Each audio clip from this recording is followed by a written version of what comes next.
Good morning everyone. কেমন আছো সবাই? আমিও ভালো আছি। সকাল সকাল ঘরদোর পরিষ্কার করে চলে এলাম রান্নাঘরে রান্না করতে। কালকে না আমাদের বাড়িতে কয়েকটা আত্মীয় এসেছিল। অনেক কিছুই রান্না করেছিলাম রাতে, মাছ, মাংস, ডাল, পটল ভাজি আর বাঁধাকপির ঘন্ট মাছের মাথা দিয়ে। সব কিছু কালকে শেষ হলেও মাছের তরকারিটা শেষ করতে পারিনি, কারণ মাছ শুধু আত্মীয় কয়জনই খেয়েছে, আমরা কেউ মাছ খাইনি। আমরা শুধু ডাল, মাংস আর বাকি সবজিগুলো দিয়ে খেয়েছি। তাই আজকে সকালে একবার ভাবলাম মাছের তরকারিটা গরম করি আর ভাত রান্না করি, তাই হয়ে যাবে।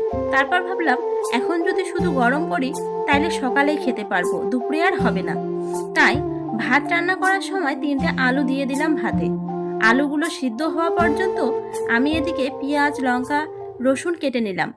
আলু সিদ্ধ হয়ে গেছে, ভাত থেকে বের করে কেটে নিলাম। তারপর কড়াইতে পেঁয়াজ কুচি, রসুন কুচি, লঙ্কা কুচি দিয়ে ফোড়ন দিয়ে আলুগুলো দিয়ে ভালো করে লাল লাল করে ভেজে নেব। একটু পানি দিয়ে কষিয়ে আর বেশিক্ষণ কষিয়ে নিব। কষানোর পরে ঝোলের জন্য পানি দিয়ে দেব। ঝোলটা যখন টকবক করে ফুটলে মাছের ঝোলটা দিয়ে নেড়ে চেড়ে নামিয়ে নিলাম। মশলাপাতি আর বেশি কিছু দিলাম না, যেহেতু মাছের ঝোলে দিয়েছিলাম। আজকে তবে এতটুকুই। সবাই ভালো থেকো।